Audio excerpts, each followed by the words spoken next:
Brian here has a question about squirrels. How can we set up a system so the squirrels are harvesting for us? Is there a balance we will have to maintain here by trapping or other controls?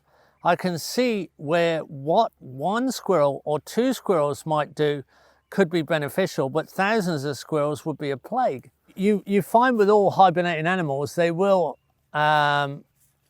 gather and store 80% more than they need to survive their hibernation period. So they're continuously banking more than they need. They're sort of like capitalists. They can't stop making money, you know. It's sort of like a disease. They can't stop banking the nuts that they've harvested more than they actually need over the winter. So they actually germinate a lot of trees that way. Now, all you have to do is know where they're banking, and you can take, well, you can take up to 80% and they'll still survive. But you could easily take 50 or 60% and not worry the squirrels.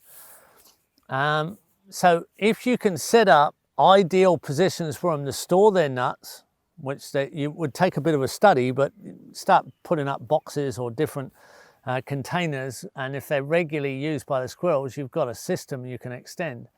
Now, if you 1 to 2 squirrels, you say Brian would be okay, but if you have thousands of squirrels, it's a plague. Well, if you have thousands of squirrels, that's because there's enough food for thousands of squirrels, and 80% more than thousands of squirrels need for winter surplus. Otherwise, they won't be alive.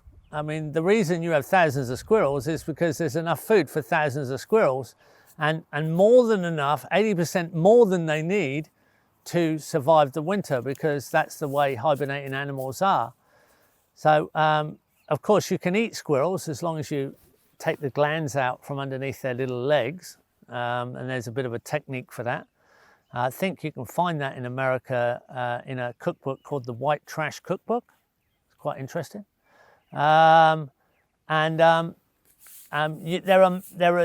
quite a few people working on systems to keep squirrels out of nut crops like hazelnuts and things. So when you have diverse food forests, you don't get so much damage. But I know people that have set up systems where if you're in, if you've got 250 meters of pasture all the way around your food forest or your nut system, the squirrels won't cross 250 meters of open ground, I've been told. Then if you have little dogs like Jack Russell dogs patrolling the area, you've got even more efficient system.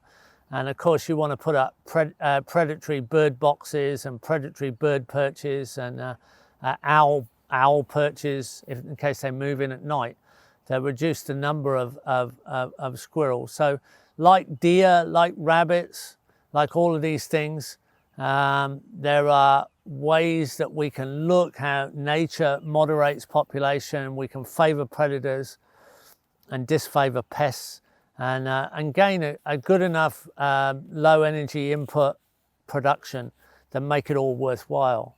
And these are studies we need to share. You may even be able to put up small electric fences hanging out from the edge of a wire fence. So when the squirrels climb the wire fence, they touch the electric fence and they're holding on to the wire fence, they'll drop and won't come back. Just like deer won't come back to peanut butter placed on tin foil on an electric fence, because they come up and lick it, get shocked on their tongue, never come back again. So there are clever little techniques to reduce this, and there are clever techniques to use to harvest the surplus storage of hibernating animals if it's of value to you. It's definitely something we can develop in the future, and we need to spread that information around.